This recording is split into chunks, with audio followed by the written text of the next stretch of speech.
Good morning, everyone. Welcome to today's webinar, a webinar which is organized by Chandigarh Judicial Academy in collaboration with SCC Online. Today's webinar is on journal shortcomings and flaws in criminal proceedings by Honorable Mr. Justice S.S. Saran sir. I think Saran sir doesn't need any introduction. Everyone knows him. He's been a part of the judiciary and has worked in different positions wherein he has done his bit. But I think as the protocol goes, I have to, follow the protocol. So I'll just give a small brief about Sir. Saran Sir was born on September 4th of 1955 and had enrolled as an advocate on September 18th, 1980. His Lordship started his practice at Sangrur and conducted many cases on civil, criminal, and service matters. His Lordship was also appointed as Assistant Advocate General, Deputy Advocate General, and Additional Advocate General, Punjab. His Lordship was elevated as a permanent judge of Punjab and Haryana High Court on July 2nd, 2002. His Lordship retired as the Acting Chief Justice of Punjab and Haryana High Court on September 3rd, 2017. And since then, Sir has been very instrumental in sharing of knowledge. I was talking to Sir before the session started, and Sir was saying that now it's the time to give back to the society, give back to the fraternity. So I think that being the base for today's session, I will now request Saran sir to please start and bless us with his wisdom. Sir, over to you. Very good morning to all of you, and welcome to this new generation technology of having webinars while sitting at your home. Mr. Chetan Singh Gill, thank you so much for the introduction that you have given.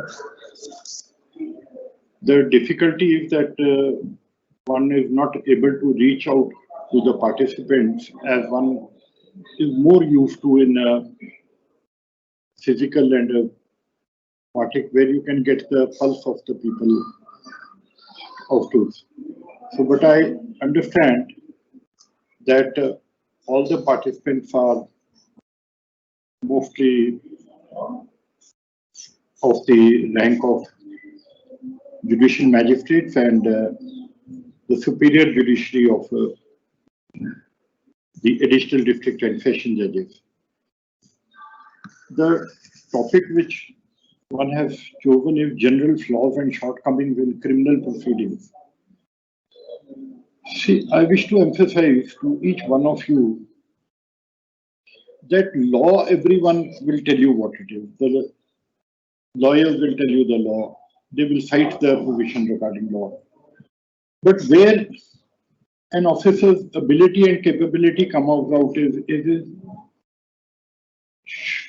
deficiency at times in the procedural law. And that is where we have to focus ourselves. And that is where we wish to enlighten these webinars and our meetings.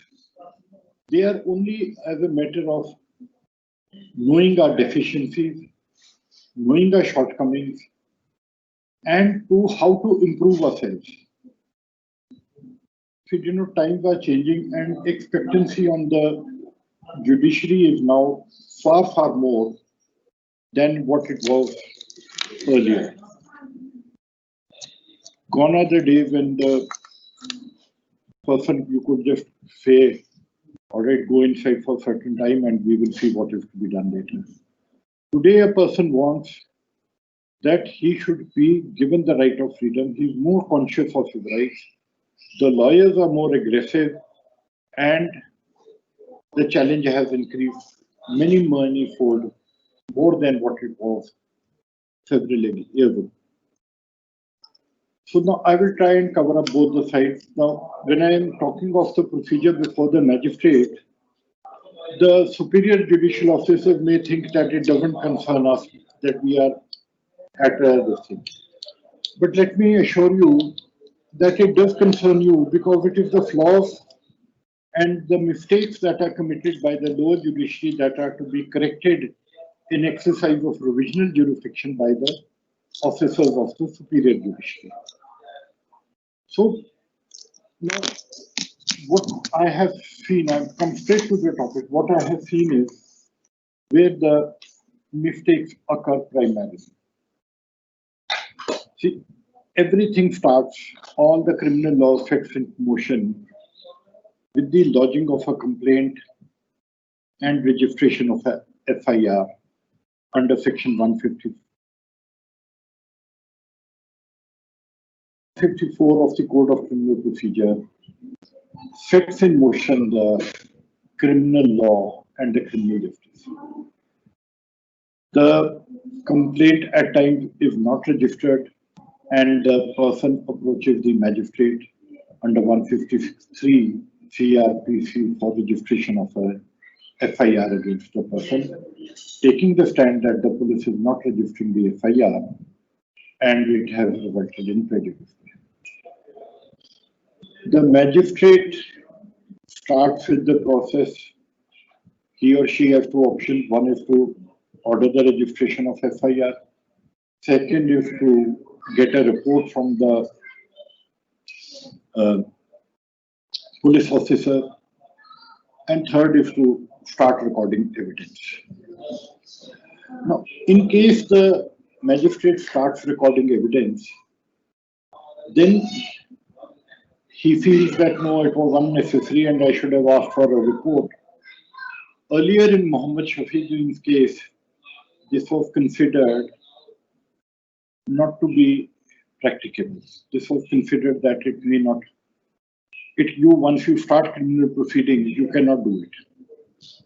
After that, the judgment has come in Supreme Court in Parivartan Samuday, where even after recording some evidence, the magistrate can refer it to the police for a report. It is invariably safe to get a report because the police may not be registering a FIR because it was found to be that no cognizable offence is made. So, one of the fundamental things where, though we all have studied is in criminal law, in our law colleges, and even now we are, but sometimes it just skips out of our mind as to what is a cognizable offence. You must have the CRPC at times, all the time with you. Cognizable offence is defined in the CRPC. Section 2 contains the definition, which says that where a police may arrest without a warrant. The table is given at the end where the offences are bailable, triable by which court, warrant or. So you have to go by whichever cases are where a police can arrest without a warrant is a cognizable offence.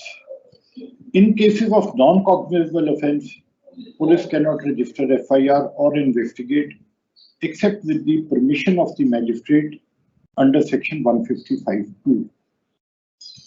See, the magistrate's competency and the mistakes which are to be corrected by the superior judiciary are evident from the fact that the magistrate is competent in his work. And let me assure you, the more you are familiar with the procedural law, the more competent you are considered and the more respect you get. The respect is not there just merely for the chair that you are holding. The respect is for your competence, hard work, and your due diligence to the duty, which can only be brought about by your competence in the field by exhibiting complete knowledge of procedural law, which is there. So with this, so this is one aspect, and then another where many magistrates have made a mistake is to ascertain as to where the accused is from. Is he within the jurisdiction or beyond the jurisdiction? If the accused is beyond the jurisdiction, mandatorily there has to be a preliminary inquiry before you summon. So preliminary inquiry you have to conduct under section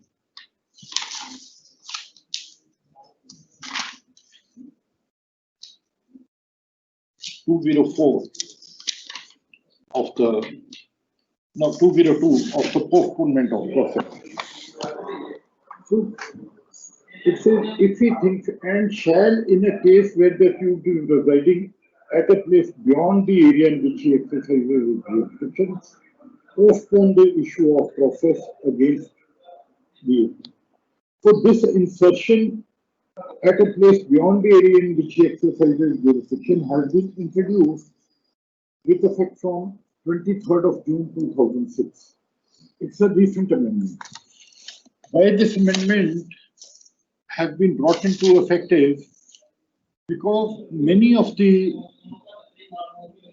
litigants are misusing this provision. They have. I remember one case I did. The person was carrying out some construction work in Baroda, and he had a dispute with the person in Baroda, and he came and registered a complaint in the jurisdiction of Police Station Amlo in Ludhiana. And that person had never even heard of Ludhiana and never been to Amlo. So he was summoned by the magistrate from Ludhiana, from Baroda. In this manner, what happened? Just 1 minute. Sir, I'll take care. I'll tell Sukhvinder about this, sir. Just 1 minute. I'll just.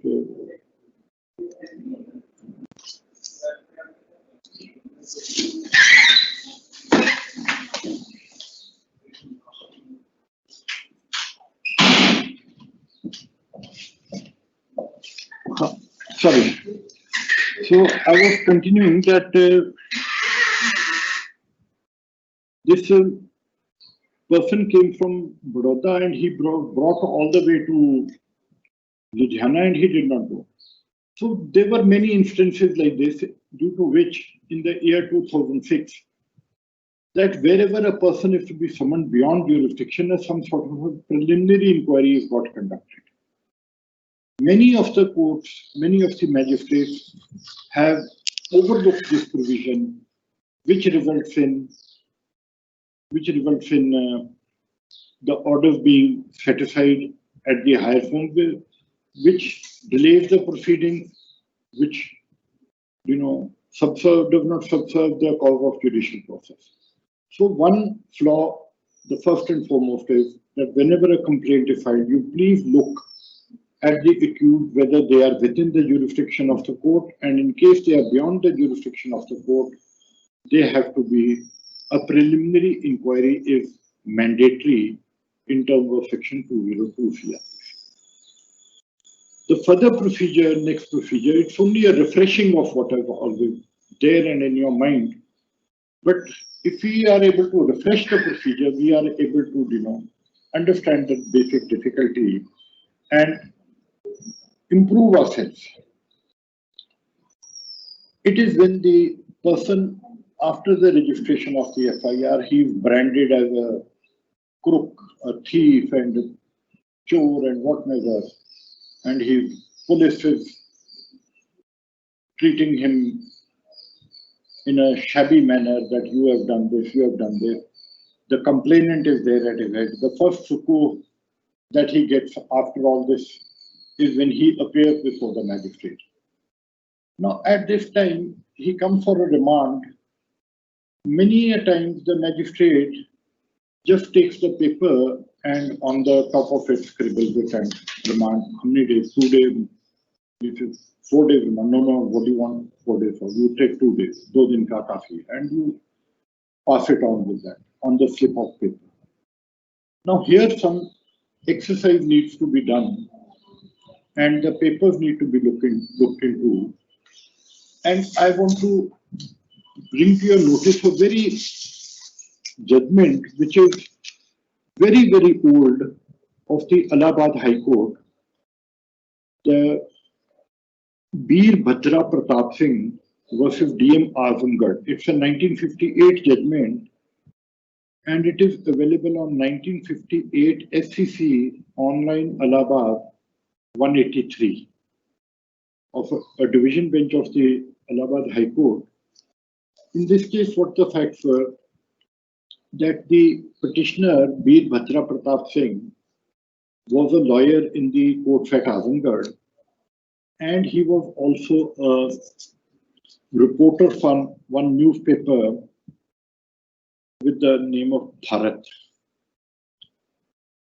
An incidental protest petition was raised in front of the office of the district magistrate at Azamgarh, and Bir Bhadra Singh sent the report to.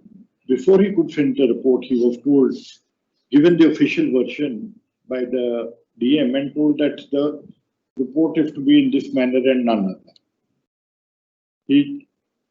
Since he was present, he chose that it should be presented in the manner he saw it, and which he did. Then he was told to be careful in future and told to and reprimanded by the police. But he continued, and he was arrested and then produced before the magistrate. The magistrate on the piece of paper recorded remanded for custody. He filed a habeas corpus petition challenging that this is an illegal detention. So now, as far as 1958, the division bench of the Allahabad High Court laid down the procedure as to what should be done, and which is very, very relevant even on date. And in fact, it is more relevant today because the judiciary today performs a proactive role and is the harbinger of supporting and safeguarding the rights of the litigants, of the general public, and is looked upon at high esteem. So this function which the judiciary performs is to be written. Now, I wish to say that I will read out from para 18, the relevant part.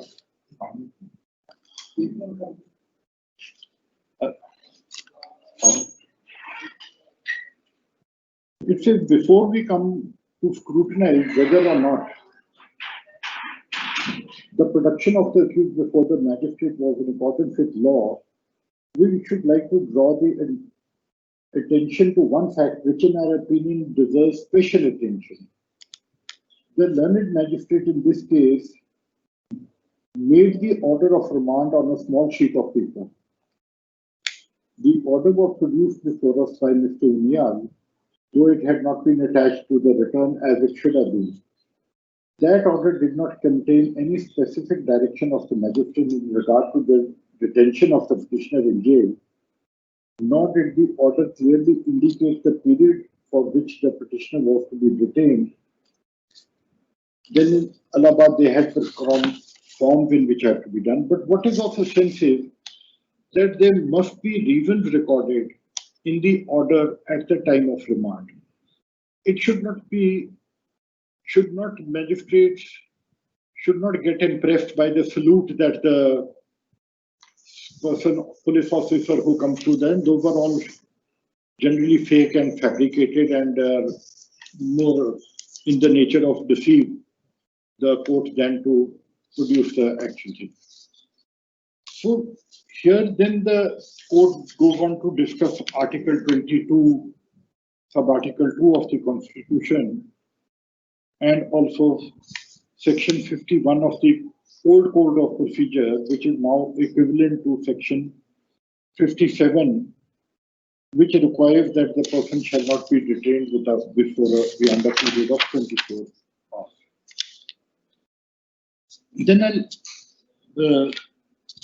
further the court says, after referring to Article 22, it says Section 167 of the Code. Now, this is the old Code, but Section 167 is the same in the new Code of 1973 also. Makes a further provision that along with the accused person will be forwarded to the magistrate a copy of the entries in the diary. This clearly indicates that the purpose of producing an accused before a magistrate is to ensure that the arrest and detention of the accused person is at any rate prima facie justified. So this has to be prima facie justified, and in case it is not done, that order can be assailed even before the Superior Court of Sessions Court in exercise of provisional jurisdiction under Section 397 of the Code of Criminal Procedure. So, what another aspect I want to emphasize is that everything mostly is provided in the Code of Criminal Procedure itself. But what we have a tendency to do is to straightaway jump to the Supreme Court judgments, and then the lawyer comes with the case that he says, Your Honor, this case is covered by the Supreme Court judgment. And we suddenly start going by the Supreme Court judgment, and he then comes to the facts. Whereas I request all of you to proceed step by step. First the facts, then the legal provision applicable to those facts, and then the case law of the Supreme Court. But we are overburdened by the High Court and Supreme Court judgments. They say, Your Honor, it is covered by this case. He comes and starts the argument by saying that it is covered by this case, and we are then left with no choice, but we get stuck in that. So first and foremost is what are the facts, which is the procedure of law applicable under the IPC or the CRPC, and then what is the case law. So please proceed in this manner. So therefore, you see that the person who has come here is firstly the person who is to be taken as a accused, and that you must see the case diaries. Now, I want to bring to your notice another important amendment with regard to case diaries. This is also relevant for the Superior Judicial Services officers where the cases are triable by where cognizance is taken by the court itself under the Prevention of Corruption Act cases, and even in case of committal cases which are committed by the magistrate to the Sessions Court for trial, and even under the Narcotics, Drugs and Psychotropic Substances Act cases, the importance of these case diaries. Now, I kindly come to section 172 of the CRPC.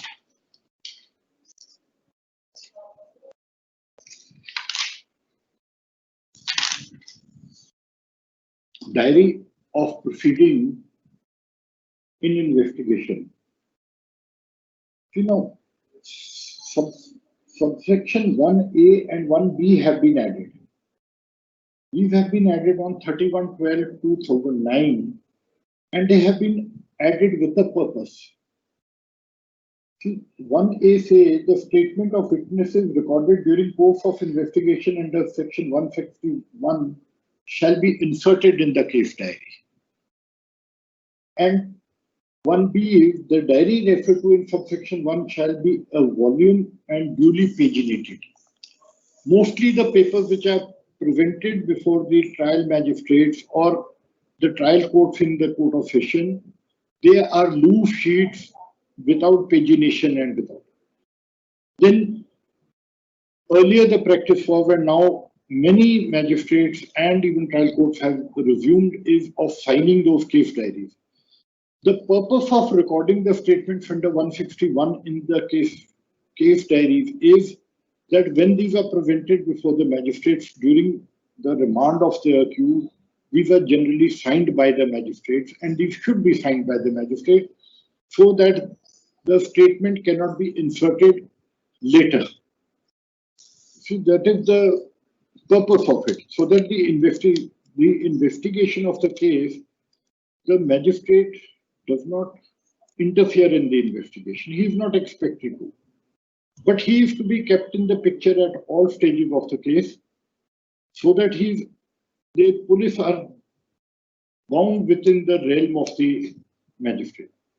And wherever the police transgresses its prescribed limits of jurisdiction, the magistrate is to and should and must interfere in the case and pull up the police officer. So it is when you are able to ensure that these courts will be, your court is following the procedure. There will be appreciation in your work. There will be due compliance with the law by the police, and you will not be taken lightly. The moment you are slack, the moment you are casual in your approach, there will be laxity in the police, and the administration of justice will suffer. So this procedural law is only to ensure that the justice is not only done, but is not only seen to be done, but is effectively and substantially done. So these case diaries, as held by the division bench of the Allahabad High Court in Bir Batra Pratap Singh's case, evidently show that these are important and they have to be taken into consideration at that time, and these must be examined, and only then the. So it should not be just that the person is a restriction, because what the court says is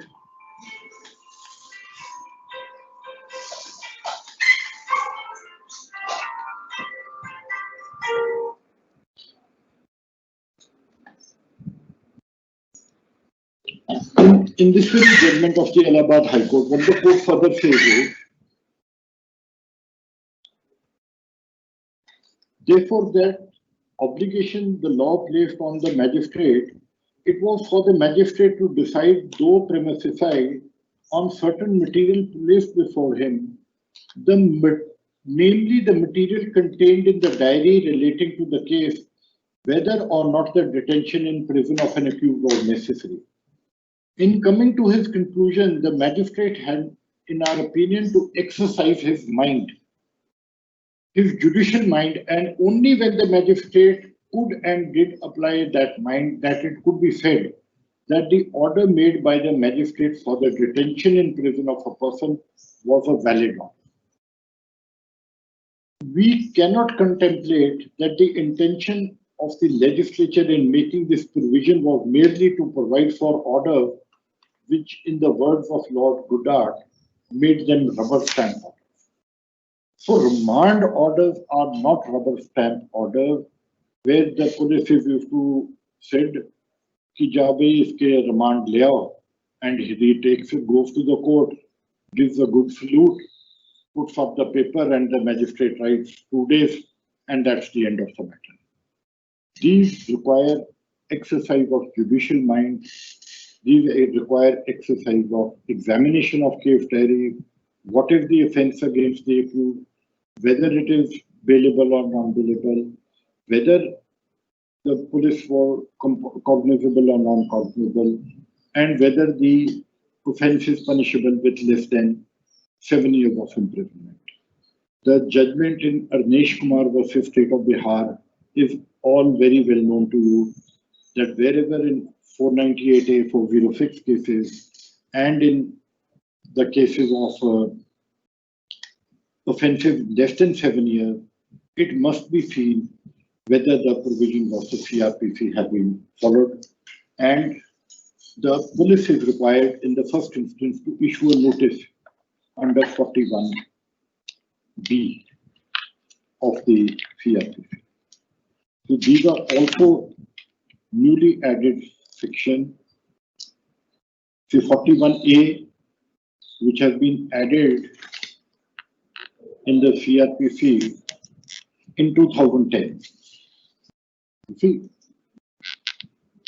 41B, procedure of arrest and duty of officer making. Then 41D, right of arrested person to meet an advocate of his choice during interrogation.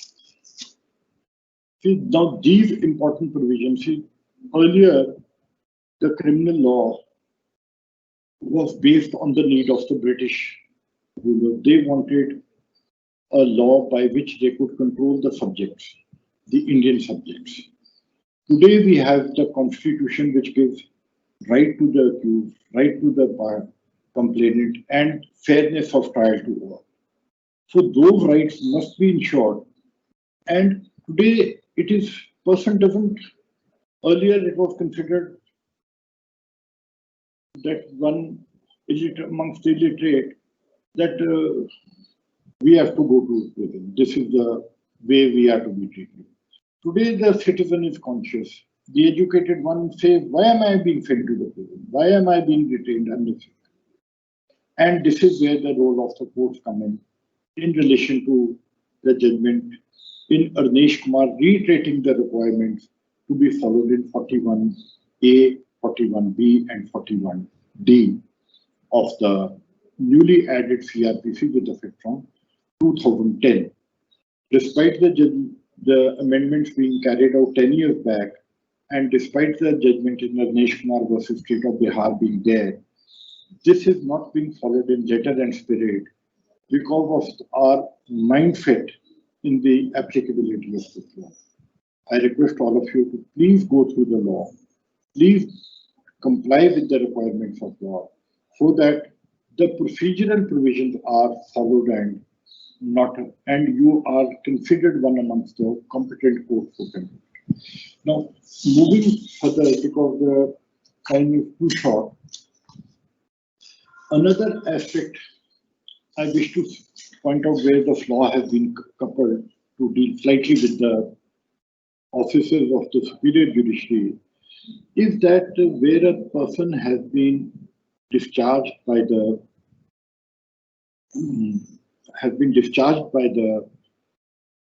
trial magistrate and the complainant files a revision.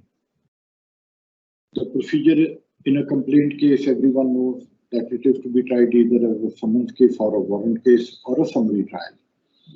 In case it is a warrant case, then after recording evidence, the magistrate finds no ground to summon. He dismisses the complaint. The complaint files a revision before the sessions court, and the session court, many a time it has happened that it does not summon the accused, and it summons the accused without hearing him.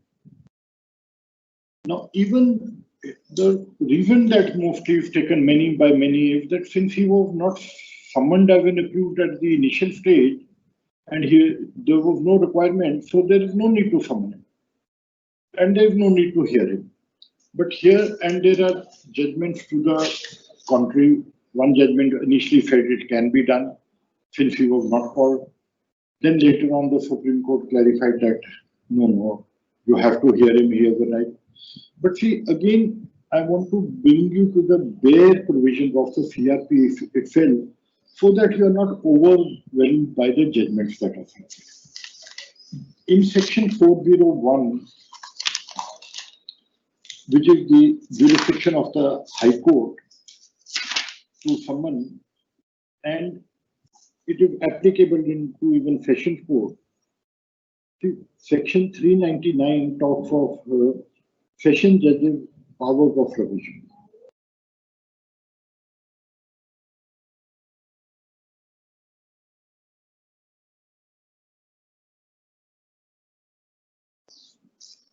See, section 401 2 says no order under this section shall be made to the prejudice of the accused or other person unless he has had an opportunity of being heard either personally or by pleader in his own defense. So, and this part of the High Court under 401 in terms of 399(2), it says where any proceeding by way of revision is commenced before a session judge under subsection 1, the provisions of subsection 2, 3, and 4 and 5 of section 401 shall, so far as may be, apply to such proceedings when references to the said subsection to the High Court shall be construed as reference to the sessions judge.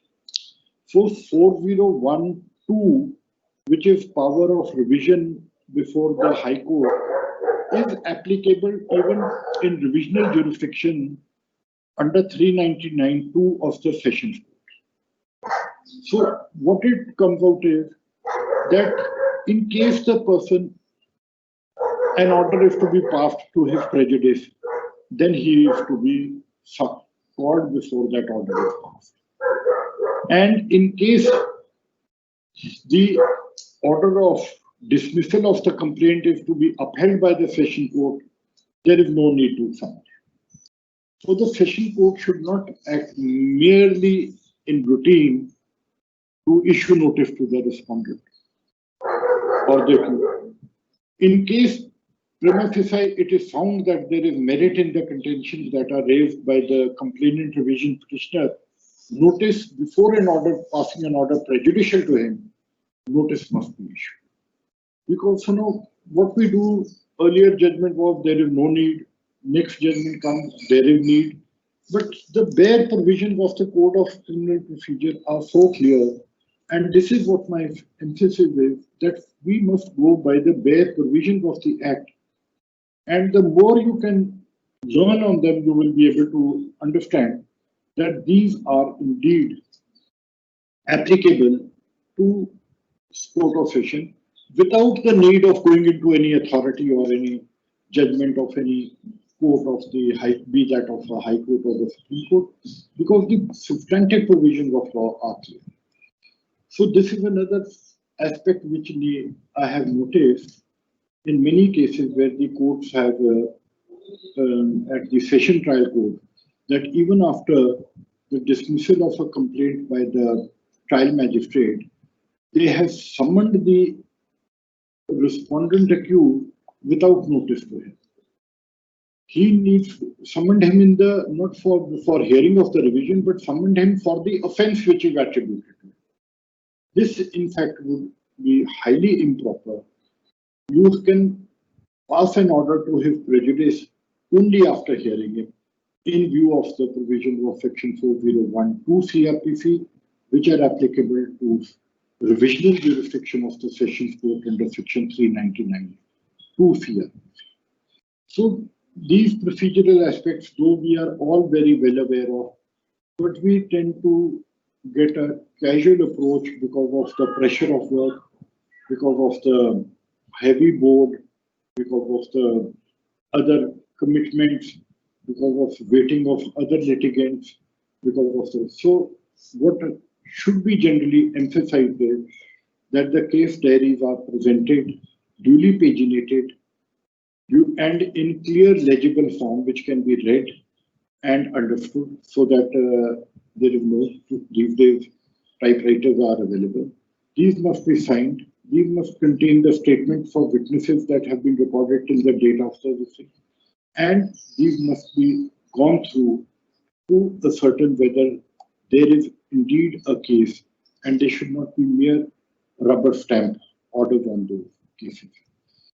Then other aspects also I have in mind which I want to do, but I want participation of your people. So if you have any questions, I would welcome them, not only on this, but even other general questions which you may have on the procedural aspects.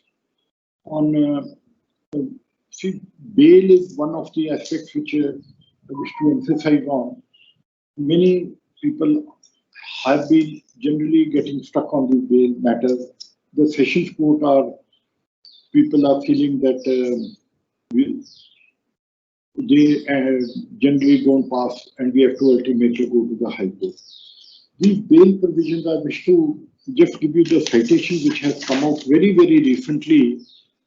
One is of the, many of you may be knowing them, but the 5-judge bench of the Supreme Court on anticipatory bail matters in Shushila Agarwal versus State and City of Delhi. The citation is 2020, Volume 5, SCC, page 1.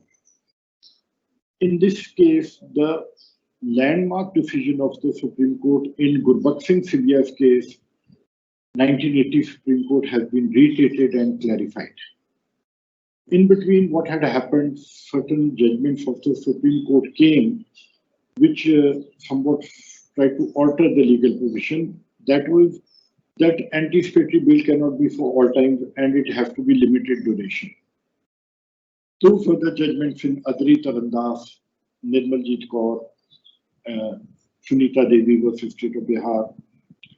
These then Salahuddin, These judgments did come, all these have been overruled now specifically, so that the basic requirement that it is only in exceptional cases you can limit it, but otherwise these anticipatory bails now, as held in Gurbat Singh Sibia, once granted, they continue, and then when the accused is produced, you take bail bonds under 309 2 CRPC.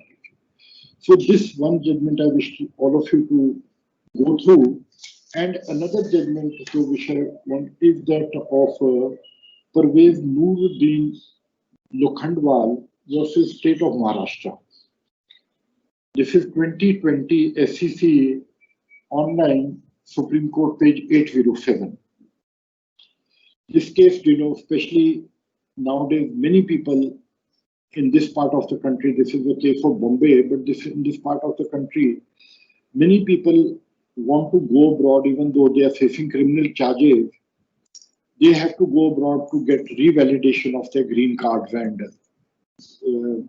in Canada and America, because it is mandatory to stay in that country for that.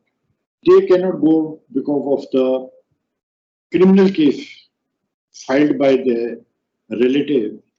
And so this judgment clearly laid on the conditions that these should generally be granted, although with circumspection. So this is one judgment which I want all of you to go through. And then another on the bail applications, just to give you the citation, these are the latest ones. This is Vinubhai Haribhai Malviya versus State of Gujarat. This is citation FCC. Mr. Kapoor will give you the FCC citation, but it is in AIR 2019 SC 5233. Can you give the citation? Vinubhai Haribhai Malviya versus State of Gujarat. This is very recent, decided on 16/10/2019, only a year back. It gives a very fair amount of rights in the bail matter. Because we are generally getting stuck in these bail matters and we are unclear. So these latest judgments do clarify the provision. I won't go through them because that would take a bit too long. But I would like that we have questions, and I request that despite the fact that we are on virtual hearing, but that is the need of the time today because of the COVID-19 pandemic. And though it is not a substitute for a physical hearing where we can get a pulse of each other, but with the modern technology and with the modern decision, we have to change with the times and come to. So I request Mr. Gill that you please ask the officers to please ask questions, and I'm here to, so that there is participation. Very well, sir. So first of all, thank you so much. And I think before I ask the question, I think there are a lot of regards have been sent across through the chat options. So thanks from a lot of members for coming out today and blessing us with all the wisdom. Like sir said, I'll go to the question, sir. We have a couple of questions. So I'll start with the first one, sir. The first question is from Mr. Ashwini Gupta, sir. Sir is asking that can report under section 202 of CRPC can be called even in exclusive session trial cases when accused is outside jurisdiction? Yes, it can be called, because I wish to emphasize that each section which is there now, it has a heading. Each section of the CRPC contains a heading. You must see under what heading, and that heading represents the stage at which the case is. You see, there is a stage, heading is warrants case. See, heading is at this thing. Now here 202 is complaints to magistrate. It does not relate to complaints to sessions court. So when the mostly complaints are filed to the magistrate in the initial, and then if the offence is triable by the court of session, it is committed to the court of session. In case of procedure under the where the magistrate takes cognizance, their complaints are rarely filed. Even if cases to be they are filed, see NDPS, nobody is going to file a complaint. Prevention of Corruption Act complaints can be filed. Then you have to come with the modified provisions of the Prevention of Corruption Act, depending on the special case in which the complaint is filed. So, see, when this chapter 15 starts complaints to magistrate, it does not relate to complaints to session. This, we come to the sections straight away without reading the chapter and the subheading.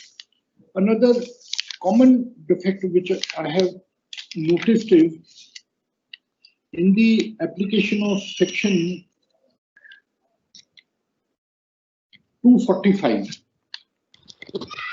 See, 245 section, he says when accused shall be discharged. 245(2) says nothing in this section shall be deemed to prevent a magistrate from discharging the accused at previous stage of the case if for reasons to be recorded such magistrate he considers charge to be groundless. Many magistrates have discharged the accused under 245(2) even in case. So now what is emphasis is just above section 244, you will read subheading B.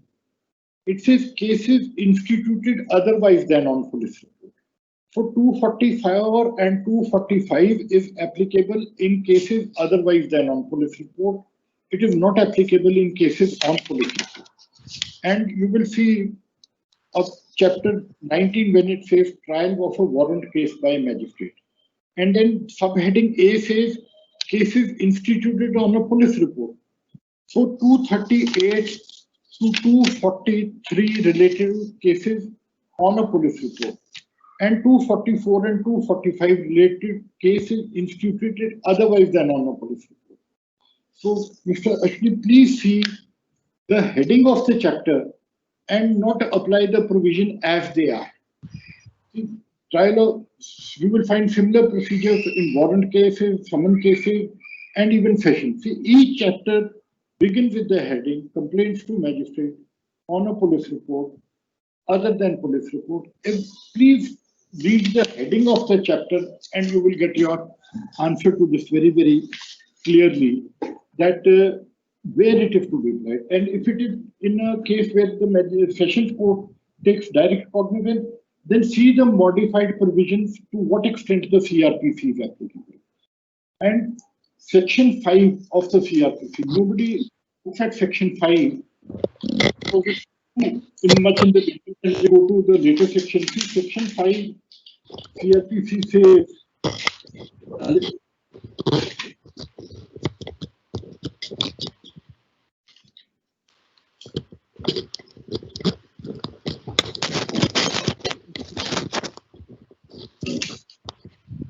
section 4, sorry, not 5, section 4. It says trial of offences under IPC and other law. So, subsection 1, all offences under IPC shall be investigated, inquired into, tried, and otherwise dealt with according to the provisions hereinafter contained. So, whatever is under the IPC, CRPC. Now, 2 is very important, subsection 2. All offences under other law. That is, other law is Prevention of Corruption Act, NDPS Act cases, or any other than the food adulteration cases, shall be investigated, inquired into, tried, and otherwise dealt with according to the same provision, but subject to any enactment for the time being in force, regulating the manner or place of investigating, inquiring into, trying, or otherwise dealing with such offences. So CRPC is applicable only to the extent the other law is silent, but it nevertheless applies. So modified application, you have provision in the NDPS Act, modified provisions of the CRPC. So CRPC applicable, but for the purpose of that it is modified. The period of remand is at times enhanced, the period of the. So this is, please see the heading of the chapter always, and you will get your clear answer at what stage. Otherwise, we always tend to ignore the heading of the chapter in the which this provision comes. I hope So, that I think that answers a lot of questions. Sir, on the same lines, the question on section 202 is, in what manner and the procedure to conduct an inquiry under section 202? Mostly you can conduct a preliminary inquiry by recording some statement of the witnesses. See, it can be sent to a magistrate. It can be sent from a magistrate to a police station of your area to submit a report. They can submit a report and you can know. The difficulty arises mostly in cases under the Negotiable Instruments Act. There, you can examine one person in the nature of preliminary and satisfy yourself and say that I have conducted a preliminary inquiry, even the person, though he's beyond jurisdiction, he needs to be summoned, and then record the main statement. Or you can even send that to a police station depending on the nature of transaction involved. See, the difficulty mostly arises in the cases under the Negotiable Instruments Act. Otherwise, the police, to send a report, the police will make an inquiry and give a report whether what all he has investigated. He records the statement of the complainant and whom he may go and inquire from them whether they are required or not, what is the involvement. So this is the nature of the inquiry. By sending the report, it must be done under 202 wherever the accused is beyond the jurisdiction of the court, so that unnecessarily the persons are not harassed and called by the court. Many times one finds that accused, he is general manager of the life insurance company and he is summoned to a court in Muksar or Palwal. The person doesn't even know what the case is under this. So wherever the person is to be summoned beyond jurisdiction, the police report can be asked for, police inquiry can be made. Difficulty may arise certainly in the negotiable instrument cases where it is a simple. Now, there in case it has to be a certain whether it is a debt or liability. Not a, it need not necessarily be. But at times you will find that along with 138 violation of 138, there are allegations of 420 and 409. In that case, police report can be filed. This is so moving to the question, it says if all other papers in police diary are done, but the arrest in papers has not been reflected by the investigation officer, an accused has been produced in the court for remand, how the magistrate shall proceed with this situation? The magistrate shall then say that I have to set him free, accept his bail bond and set him if the prima facie case is there. It has to be shown. The arrest has to be done under 41 of the CRPC. The guidelines laid down in D.K. Basu's case must be adhered to and followed. They must be done. In case those were not followed, in case the case is triable by the session court, a recommendation can be made to the session court for grant of bail, or the magistrate himself can release the person on bail in exercise of powers under section 437, which magistrates normally do not do because they are always pulled up by the higher court. This is 437. The magistrate does have the power under 437. Even in case of women, old, sick persons, they can do it in any case. But in other cases, they should also exercise their power and that or hold the detention to be illegal, or tell him to please comply with the law. This is the basic requirement. Otherwise, 437, the magistrate does have the power, but it is rarely exercised by the magistrates that because they fear that tomorrow we may be held up for disciplinary action, for which the mindset of, I would say, even the High Court needs to change towards this so that this magistrates are not unnecessarily harassed in this manner and they are able to exercise their jurisdiction more freely. But for the present, if you can, there's nothing illegal in it, but safer side, if you fear that you may be unnecessarily harassed, you can make a recommendation for the grant of bail to the Court of Sedition. You can make a reference. A reference can be made to the High Court even under Section 113 of the Code of Criminal Procedure.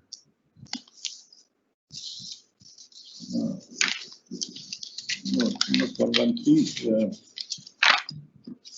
390. 113 of the CPC, I'm sorry. Yes, this is the revisional jurisdiction.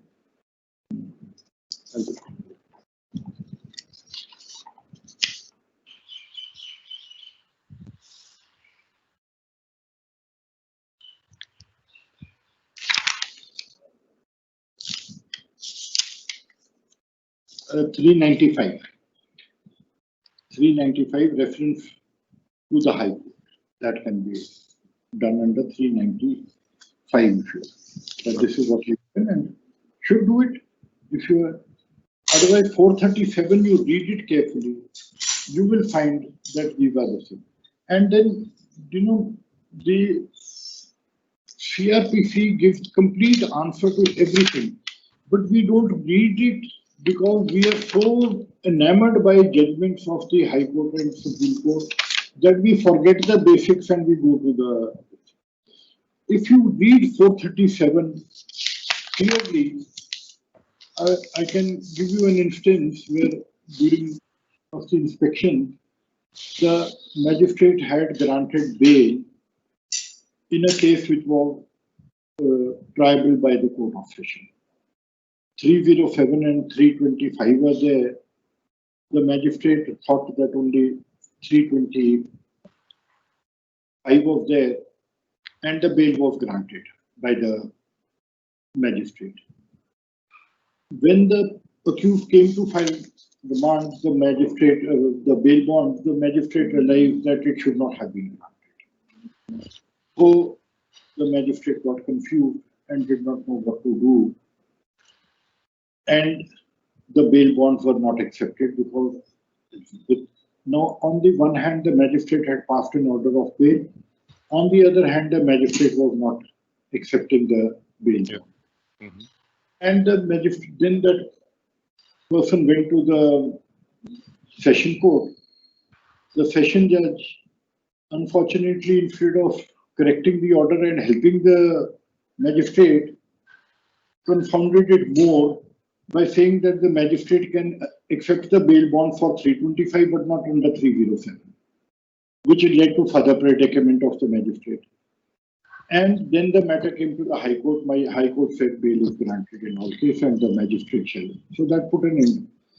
Then the accused gave a complaint that, look here, despite bail being granted, the magistrate did not accept my bail bond. So now the magistrate had exercised jurisdiction. If he read the provisions of the code, see 437.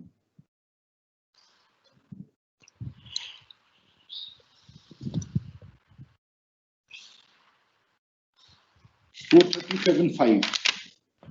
It says any court which has released a person on bail under subsection 1 or subsection 2 may, if it considers necessary so to do, direct that person be arrested and commit him to custody. So the court granting the bail can cancel the bail at any time under 437(5). All that the magistrate was required to do was that the bail has been inadvertently granted under 307. Therefore, the person's bail order is cancelled under 437(5) and he be taken into custody and the matter would have. But the poor magistrate did not know this and it resulted in great confusion and trouble. And then one had to guide the magistrate that, okay, this is how you have to go about it. So, these provisions, whenever you have difficulty, please read the provisions of whatever is applicable, and I assure you, you will find your remedy in it. In the case of bail, please read 437 in its entirety. In 145 proceeding, don't say that, think that the section is too long and I will go to sleep while reading it. It will give you your solution. This is the, this is how. So, as you were talking about the bail bonds, and so I'll pick up the question related to that itself. There are two parts to it. First part, the question is about whether a court generally release an accused on bail subject to furnishing personal bonds only, instead of filing of surety bonds in each and every such type of cases. That's the first part to it. And the second is that if upon acquittal, accused fail to furnish bail bond under section 437A, what action is required to be taken? It is the personal bond or the surety is the sole discretion of the magistrate, which is to be exercised from case to case. Supposing the person is from outside the jurisdiction, mostly surety is asked. Then it depends even on the nature of the offence. In case it is a case of a murder, attempt to murder, or a person, sureties are generally asked for so that he does not abscond. The basic thing which is to be kept in mind while the bail is to be granted is whether the accused would be available for trial, whether he is likely to abscond. That should be the basic, and this is what has been dealt with in these judgments which I am giving you in Parvez Nuruddin Lokhandwal and there are two letters and Vinu Bhai Hari Bhai in relation to further investigation. You see where this judgment which has come now in Vinu Bhai Hari Bhai Malviya versus State of Gujarat, this I just give you, this is very, very essential in respect of further investigation. And I request all of you to please go through it in the where further investigation is to be where sanction of the magistrate is needed. These will always help you in your decision. This will clear the provision to you in the so in the 437A, the next question is then wherever, see, I'll tell you one provision of the CRPC which relates to the content of the.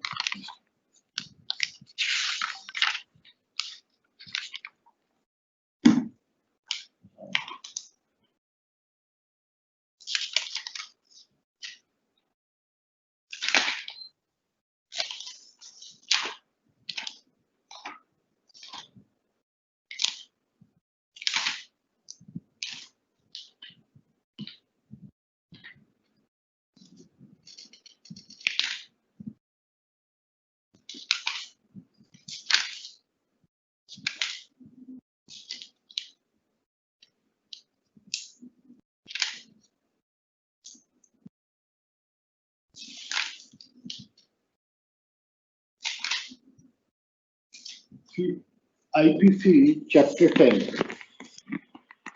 Chapter 10 of IPC says of contempt of lawful authority of public servants. You see, every court has a this. See now, wherever a person absconding to avoid service or summons or other proceeding is dealt with under Section 172. Preventing service or summons or other proceedings or preventing publication thereof. See what happened, because the idea is also to share my personal experiences in these matters. One lawyer was having a divorce case against his wife. He was a lawyer, so he wrote this. With great difficulty, he was convinced to settle the matter. He agreed, and therefore we recorded his statement in the High Court.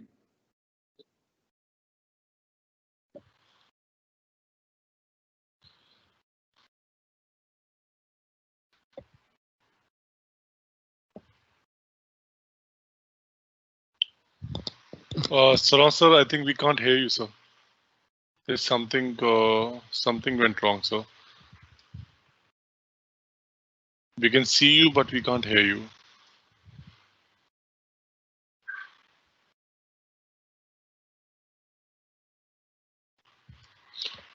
Should I call Sukhvinder, sir? I can't hear you. Sir, let me call the IT person.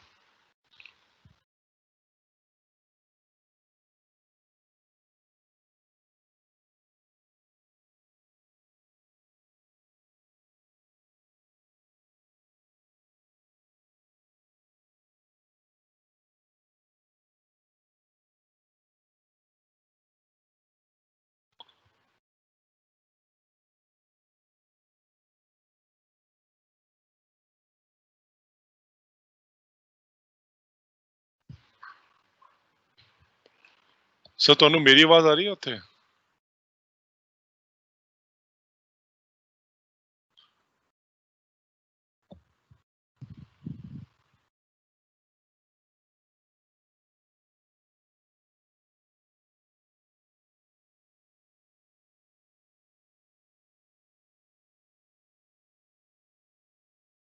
I think we're facing some technical issues, but I think it'll be sorted in a couple of few minutes.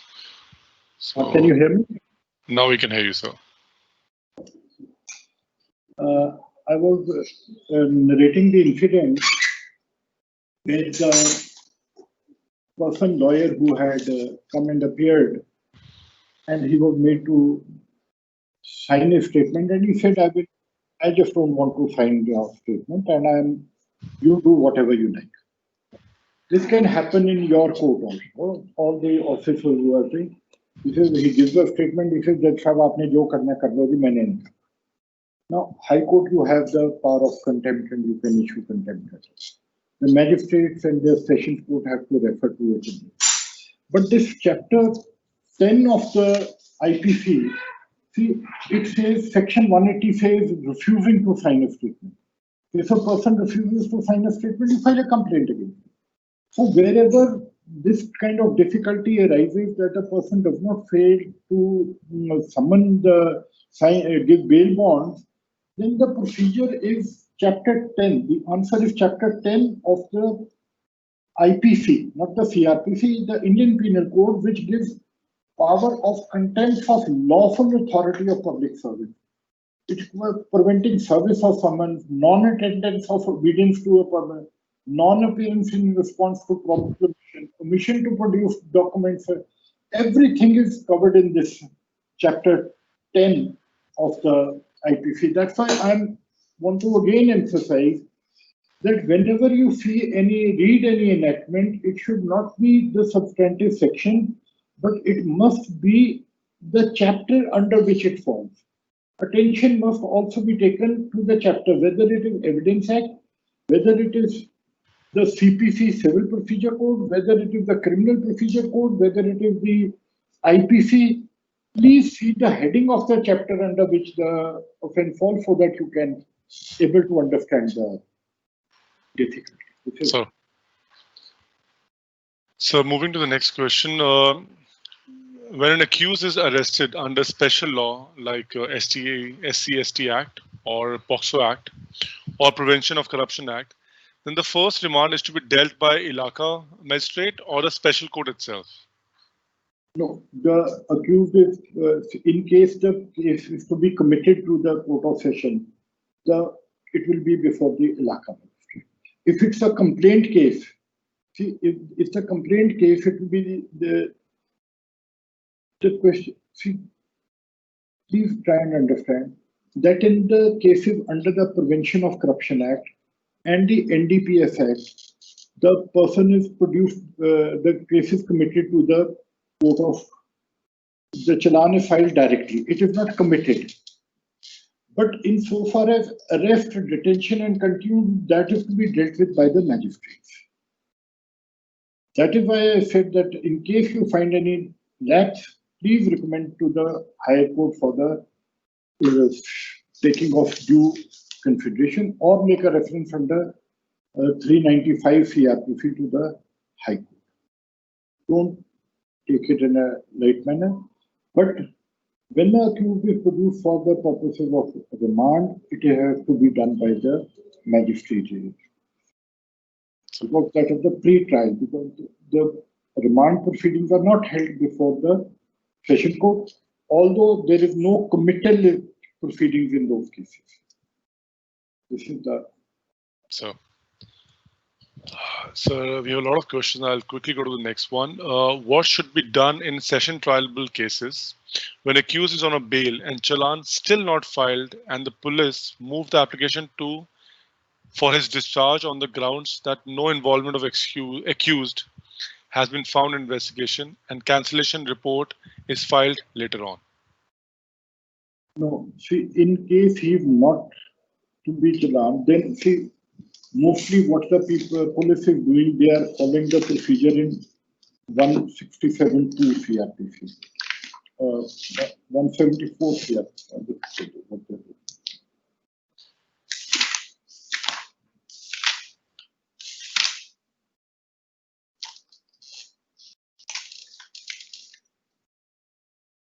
167(2). The magistrate to whom an accused person is forwarded under this section may, whether he has or has not jurisdiction to try the case from time to time, authorize the detention of the accused in such custody as the magistrates think fit for a term exceeding 15 days.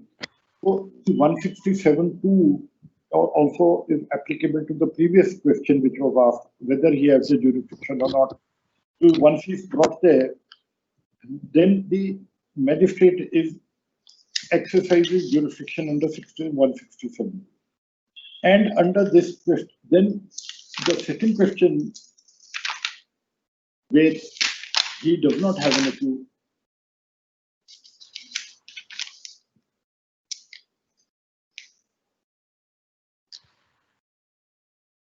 in the second question, the provision is that since the police report has not been filed, it would be unsafe to rely on the mere statement of the police that he is no offensive.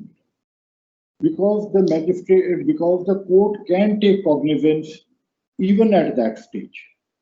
It can have the jurisdiction even at the stage of on the police report to take cognizance. So at the most at that stage, you can just release him on bail with or without surety or with personal bond. That is the maximum you can do for that. Because unless the police report is filed, from which even though a cancellation report is filed, the court can still take cognizance. Because the court is not a rubber stamp. Whatever the police says, we have to do. It may be correct, please do accept it. If it is incorrect, please do take cognizance of it. That Arushi Talwar's case is one of a well-known case which has been brought to highlight, where the CBI had presented a cancellation report, and the magistrate, despite the cancellation report, did take cognizance, and ultimately an acquittal was recorded by the Allahabad High Court. So that is the sole domain of the court to accept or not to accept the cancellation. It cannot act. This is what I'm emphasizing. Don't be mere rubber stamp for police. This is what each case has to be applied. Wherever the police is correct, please accept it. Generally, when the cancellation report is filed, it is more or less accepted. But it should not be made a routine kind of an affair that a hobby and that the magistrate is now to only put his, or magistrate or the session court is only to put the rubber stamp. It has to be exactly.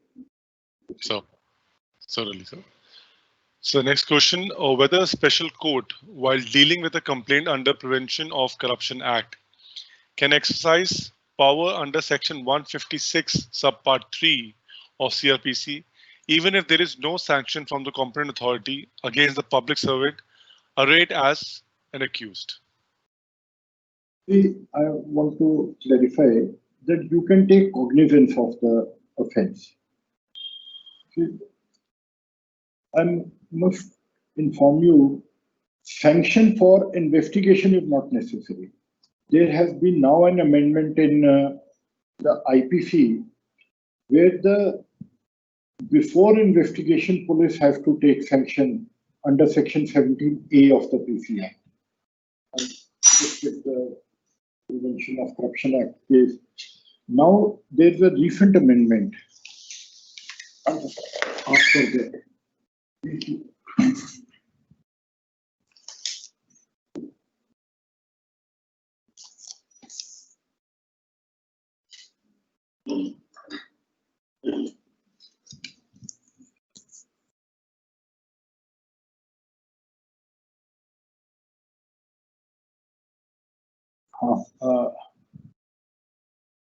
Can you hear me, Mr. Gill? So I can hear you. So I can hear you. There is a provision in the PC Act now. I'll just get a copy. So I'm just gonna switch on my laptop charger.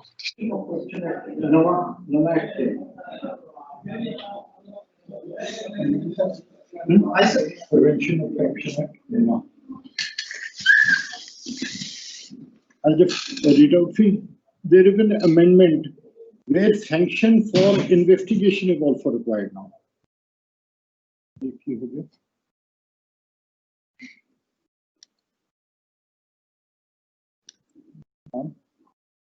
So I can hear you. So just you can hear me. I can't see you, but this there is an what I was saying, for investigation also sanction is required from the department. Now that this is the provision, but sanction for prosecution is required at the time of taking cognizance.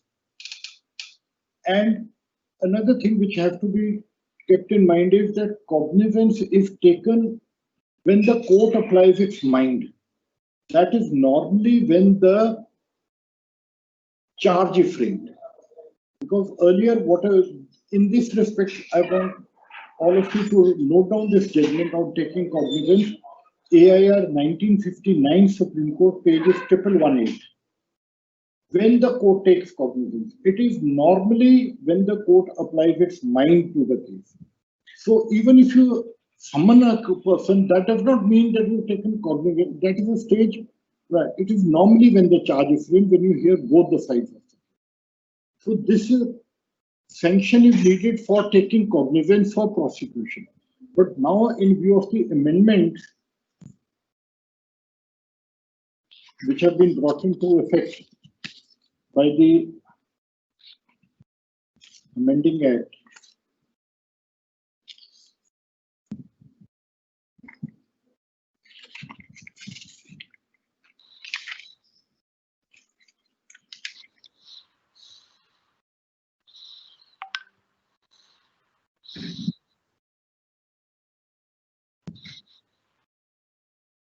the 17A has been added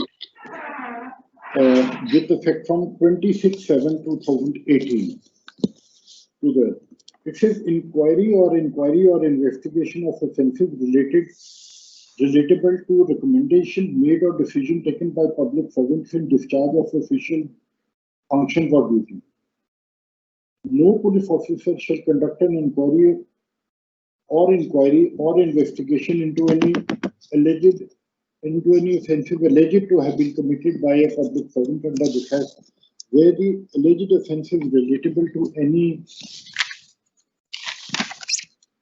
recommendation made or decision taken by public servant in discharge of his official duty without previous approval in the case of a person employed at the time when the offence was alleged to have been committed in connection with the affairs of the union or the government, in the case of a person who is employed at the time when the offence was alleged to have been committed with the affairs of that government, in the case of any other person or authority competent to remove him from service.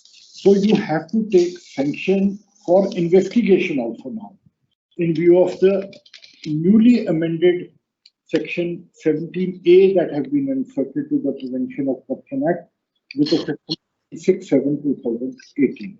This is the provision. So even before investigation, the sanction will have to be taken by the police officer. It will apply at both the stages. So you need not go into that 156(3) at that stage. You can straightaway put in the question that where is the sanction for investigation under 17A? This is the new amendment that has been brought into effect. so noted. So moving to the juvenile cases. In juvenile cases, concept of anticipatory bail is not settled much. Can Juvenile Justice Board grant anticipatory bail? See, there are two conflicting decisions of our High Court on this matter. There are absolutely conflicting, and the matter has been referred to a division bench of the High Court. But see, the concept of bail, you cannot, prima facie, in anticipatory bail can be granted in juvenile justice because where the act is silent on the fact, then in terms of section 4(2) CRPC, this is what my subject to what the DB ultimately holds was saying, because on both sides you have two conflicting judgments of the High Court. But see, section 4(2) says that wherever there is no procedure provided, then the procedure under CRPC is to be applicable to the other law. Other law is the Juvenile Justice Act. And when the other law is applied, then 438 also comes in. That is the procedure which is not there in this. So if you apply it in this manner, it definitely would be applicable in my opinion. But this is again subject to what the DB holds. But there are two conflicting or single bench decisions of our High Court. One says that it can be granted, one says it cannot be granted. But none of them have dealt with the provisions of 4(2) read with 438, which I told you in the, see, that's why I'm saying, instead of going straight to the judgment, see the bare provision. See, section 4, subsection 2 says CRPC is to apply. If CRPC is to apply, 438 is also good. This is what I want to emphasize. Sir, whether a complaint warrant case be withdrawn by complainant when it is fixed for consideration on charge? Whether a complaint case, whether a complaint warrant case be withdrawn by complainant when it is fixed for consideration on charge? If a charge is made out and the offence is non-compoundable, then it cannot be done. Section 3, if a prima facie, when it is fixed for charge, then the thing is that if he is to be discharged, he can be discharged. But if he is to be charged and the offence is non-compoundable, then it can be compounded only in accordance with section 320 CRPC. You cannot straightaway just say that now you withdraw. See, this is the mockery. Otherwise, you do this, that this is the blackmailing tactics which are adopted by many complainants, that start a complaint, then blackmail and take money and this thing. The court should not be a party to this game played by this thing. That's why they, if he wants to withdraw, heavy penalty on him for this thing. It cannot be this. And if at the stage of charge, a charge is made out which is not compoundable, then it cannot be this. 320 would come into play where it is compoundable. And if it is compoundable with the permission of the court, please compound it, but burden him with cost of playing these games. So, sir, I think you have already answered this question, but just to give a benefit of doubt, I'll still ask this question. Let me know if we have covered this, sir. The session trialable cases cancellation report should be submitted by police before which court? Ilaka magistrate or a session court, and which court will decide it? I think this we have answered this question, I believe, sir. If the cancellation report is to be filed after the investigation is complete, the cancellation report will be filed before the Ilaka magistrate. The Ilaka magistrate will, in case the offence, it can discharge you to accept the report or commit it to the court of session. If the offence. The committal proceedings are provided for in case of this thing 20.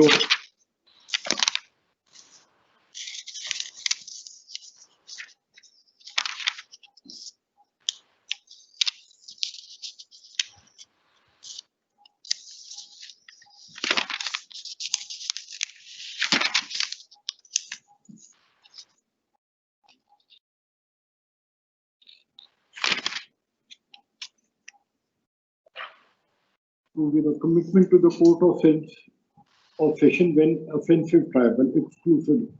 When in a case instituted on a police report or otherwise, the accused appears or brought before the magistrate, and it appears to the magistrate that the offence is triable exclusively by the court of session, he shall commit after complying with the provisions of 207, 208, as the case may be, to the court of session, and subject to the provisions of this court relating to bail, remand the accused to custody until such commitment has been made. Subject to the provisions relating to bail, remand the accused to custody during and until the conclusion of the trial. Send to the court the record of the case and documents and articles, if any, which are to be produced in any way. Notify the public prosecutor of the burden. So 209, the committal proceedings are to be done by the magistrate. The cancellation report will be filed before the magistrate. Okay. If it is case is triable by the court of session, it will go to the session court. That is all the decision. Everything is very, very clearly written in the CRPC. Only thing is, I request all of you to please read the heading of the chapter and the substantive provision of the chapter. With utmost care, you will get your answer to every query. Don't straight away go to the judgment. Judgment should clarify the position which is already there. Many judgments you will find are just go without considering the statutory provisions. As I had just now pointed out, the cases where the accused was being granted, where the Sessions Court were summoning the accused, for the offence attributed without hearing them. Because the judgment said that since the trial magistrate did not find, but it did not note the statutory provision. Here also now the anticipatory bail of accused, the statutory provisions are not noticed. That is the 4.2 read with 438. Consider those, then no difficulty arises. Therefore, I'm saying please, go to the judgments only when you are unclear from the statutory. This is what, and heading of the chapters must always be seen so that you are able to know at what stage which section applies. And you are not applying section at a different stage and in a different context. I mean, session trial cases, sections are not to be applied in magistrate cases. Warrant cases are not to be applied in this thing. Other than police report cases are not to be applied in police report cases. This is where the heading of the chapter is very, very important, and it must always be noticed and seen, which we failed to. Sir, recently I was taking a session. I was doing a webinar with the Maharashtra Judicial Academy and other state judiciaries. And I think, I think you have, said it a couple of times that judgment should be the last. Facts, then the law, and then the judgment. I think this is the same thing I've heard. And this is the third time I'm hearing this same statement. So I think all the learned members are on the same lines. No, because this is what is happening. We are going too much because the lawyers come. Lawyer comes and he starts his argument by stating that, my lord, your honor, this is covered by this judgment. And the magistrate and the session court, they find an easy way out. Oh, if it's covered, my case would be disposed of. But then, as you read it, it soon starts getting discovered rather than covered. So I'll move to the next one. Can a successor magistrate court rectify the wrong procedure adopted by a predecessor magistrate court in criminal complaints, especially complaints under section 340 of CRPC? See, the successor court can do it by successor court. See, it depends. What happened in case of summary cases, it was said in 1962 in Pyare Lal's case that the successor magistrate cannot do it because in summary cases the gist of the evidence is to be taken. So the magistrate who's trying the case was doing it, and they said if the magistrate is transferred, he has to go and de novo trial. But that Pyare Lal's case was followed in 1999, I think. I'm not offhand aware, but I can search. But in fact, the Pyare Lal's case of 62 Supreme Court was under the old CRPC. And the new CRPC, somewhere in 97, I will find that judgment and I will send it to whoever that question is asked for. I'll give it to you. It said that that was under the old CRPC. When the later view came, it overlooked this judgment which had come in between. So they again followed Pyare Lal's case and they said so. So in warrants cases and summons cases, there is no dispute that the successive magistrate can take over from whatever stage. In summary cases, there is this confusion which has caused, but it can be done even in summary cases because of the fact that in summary cases, that judgment which came in between was overlooked and the judgment of Pyare Lal in old CRPC was. This is what has happened. So even in no dispute regarding warrants and summons case, only grey area in summary cases which created the confusion. But I will send the judgments. I'm not having them So offhand. is it Pyare Lal versus State of Punjab 1962 case? 62 Supreme Court. So the citation I have a couple of citations. It's 1962 volume 3 SCR 328. And I have a AIR citation right now handy with me. That is AIR 1962 SC 690. Now, where has this been followed? If you just see it. So I'll just see it.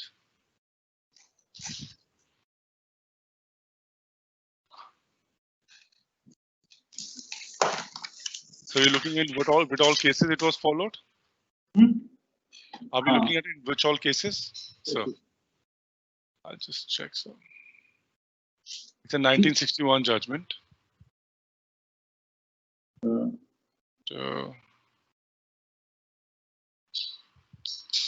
So it has been used in 3 cases, 2 cases rather, one in Supreme Court and one in Bombay High Court. Supreme Court is which year? 97? So 1977 and 1995. Actually, there are 2 cases. Yes. So in 2 cases, one is Nirmal Singh versus State of Haryana. That's a 1977 case, and the other one is Ranbir Yadav versus State of Bihar. This Ranbir Yadav case, this has been dissented. This yes, this is distinguished. Yes, so this is distinguished. Yadav case, it is distinguished in view of the new CRPC coming into effect. So then it is again followed somewhere in 97 without noticing this Ranbir Yadav case. This is how it is. Okay. I couldn't really find that one, sir. So maybe I'll I know it. I don't remember it offhand, but I'm quite sure. What happened that in fact it is inapplicable in the new CRPC. So therefore there is some confusion on the continuing from the stage at which it is. In the case of summons cases, in the case of summary cases, but there is no dispute regarding warrants and summons cases that the magistrate can take. This is the position. Okay, sir. I'll move to the next question, sir. What is the right for a magistrate to do if warrants are required by police, but in view of judgment of Honorable High Court? This is okay. I couldn't really understand the meaning myself. I'll repeat the question. I think the question is incomplete. It says, what is the right for the magistrate to do if the warrants are required by police, but in view of judgment of Honorable High Court? Honorable High Court, granting bail. I think it must be granting bail or something. It should be. I think it's just to do with the warrants, but I think the question is incomplete. I will request the member to just please repost the question so we can at least have the answer to this.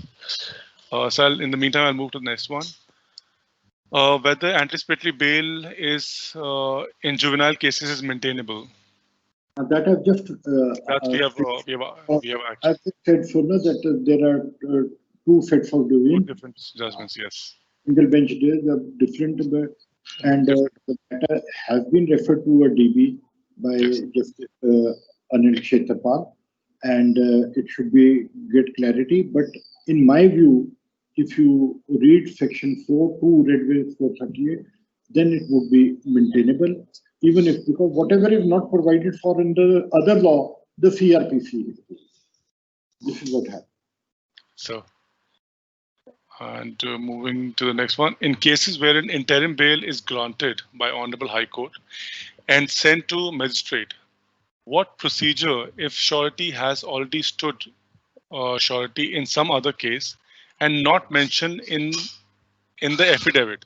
Can a magistrate call for a fresh surety and return them to produced on a next day?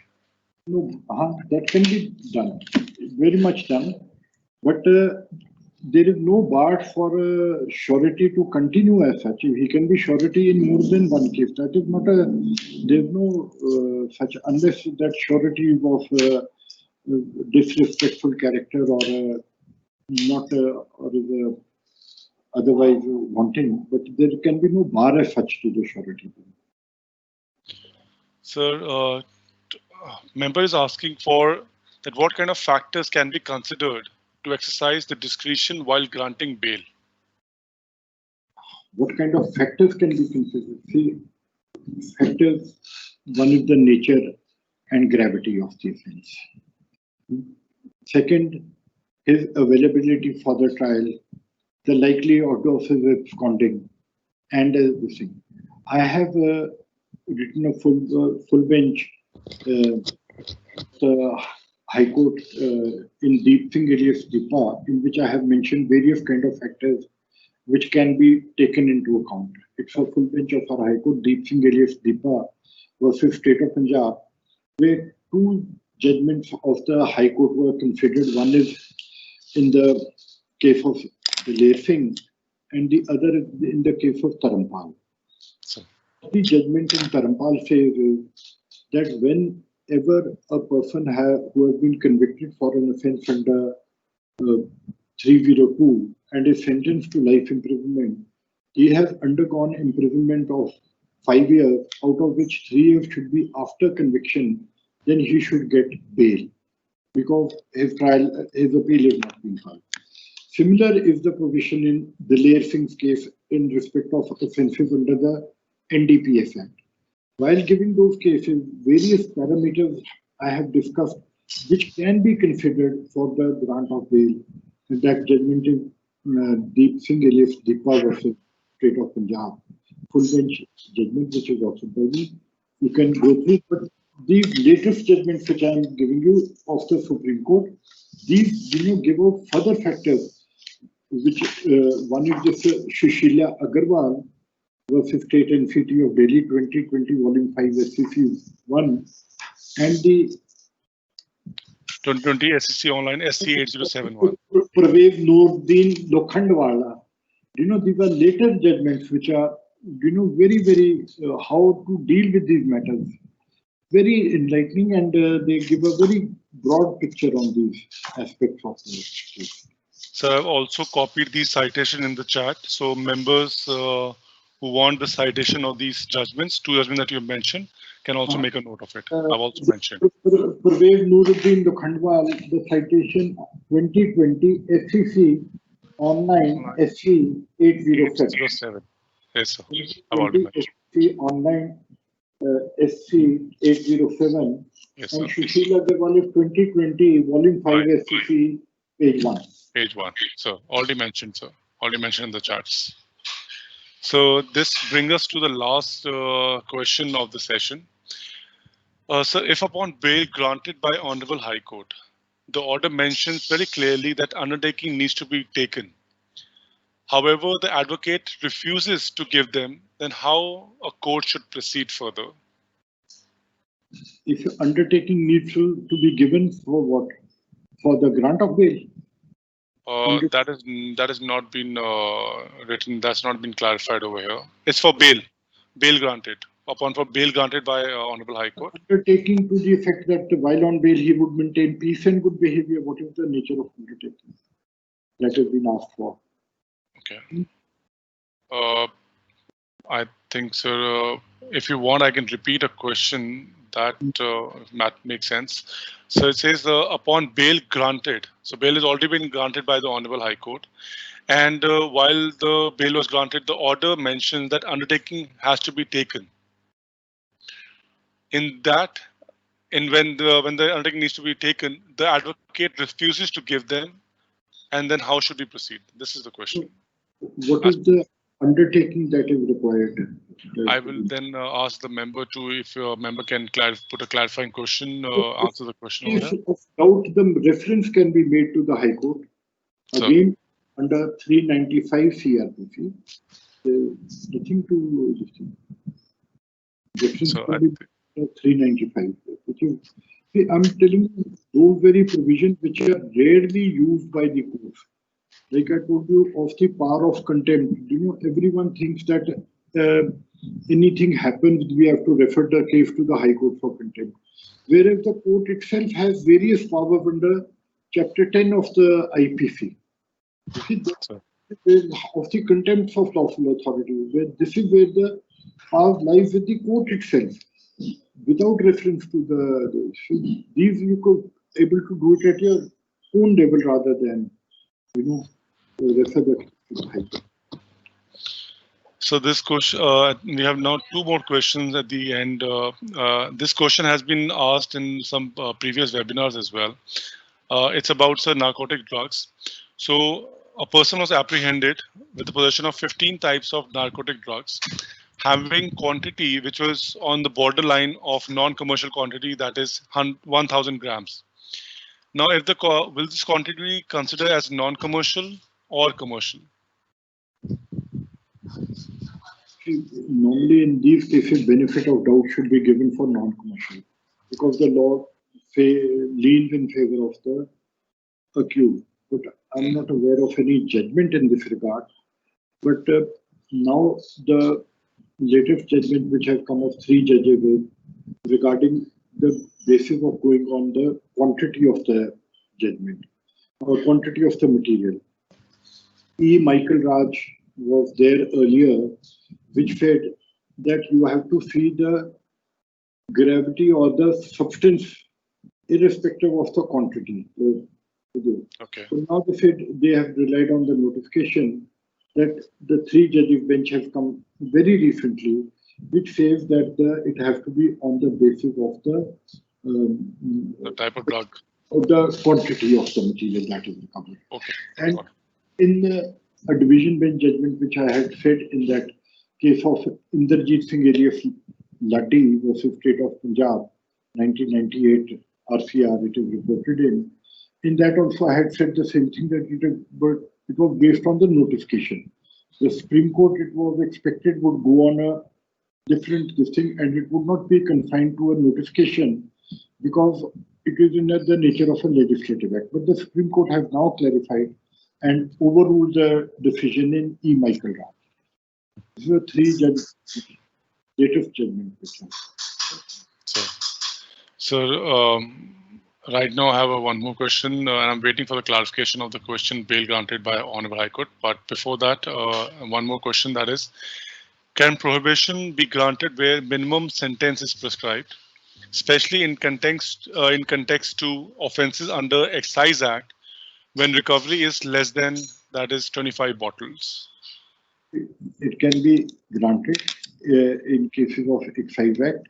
Even there's this judgment in 1972 Supreme Court that on the excise matter, I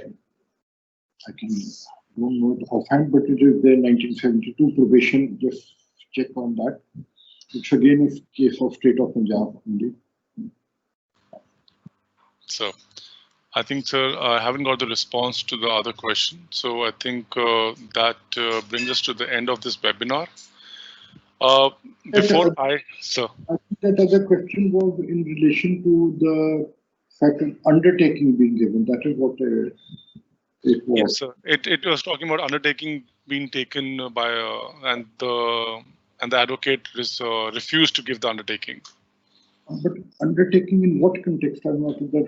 That's what I asked the member. I don't even have the name of the member. It's anonymously joined, so I can't even address the member. But I think what I can do is, if the member can hear me, and if there is some issue that the person is. I'll give you the judgments in the context of that Pyarelal case. Okay, sir. Forwarded them to the concerned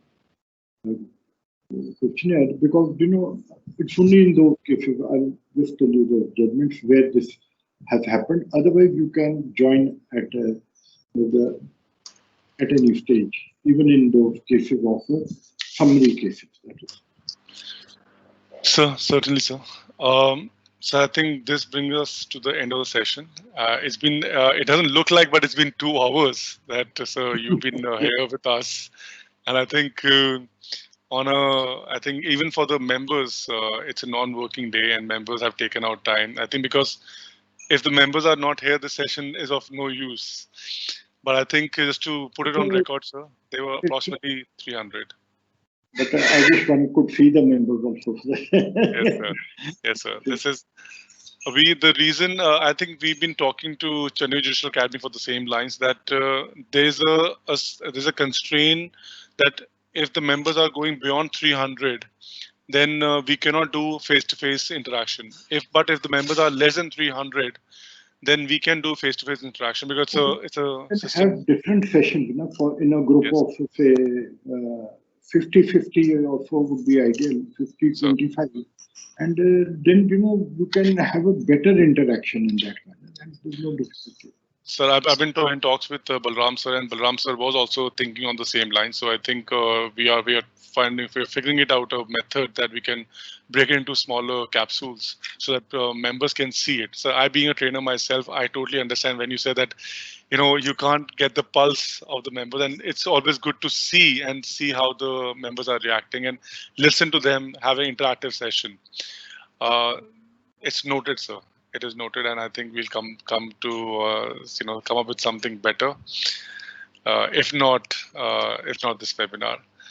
But sir, I think I will end this session. I will give a small word of thanks, but I'll not say my word. I'll read out to something which has been in the chat, and it's been on the top from the starting. It says, thank you, Lordship, for your time, and thank you for enriching us through this webinar and guiding us as always. So I think that's always been the situation, and I'm really, really thankful to you, sir, for taking out time. Thank you so much for listing down the citations, listing down all this. I think this session is for 2 hours, and I say these things, in all these webinars, because this session is only for 2 hours, but the effort, the experience that you have brought in these 2 hours, and squeezed it in 2 hours. It's really, really, I think we can only be thankful to you, if not anything else. So I would request all the members who are here to kindly read these judgments which I have told you, especially that Vinu Bhai citation I gave you on the subsequent trial. To kindly go and please have the CRPC with you always. That's what I will. Nothing will, no difficulty will come up. So I think that will be a note that we'll take from you. And so on behalf of Chandigarh Judicial Academy, on behalf of all the members who have joined in, I, Chetan Singh Gill, I would like to thank you. And I think on behalf of the Academy, I would also like to thank all the members who joined in today. Just for the reference, this webinar was being recorded. So this webinar will also be available on Chandigarh Judicial Academy website as a video. So we can refer to it as and when it's required. So anything that you would like to say before we end the session? Thank you so much. I would like to thank all the participants who have spent their time, and I only hope that it did help them in this. Thank you, sir. Sir, thank you, sir. With your permission, sir, we'll end this session now, sir. Thank you. So, thank you, sir.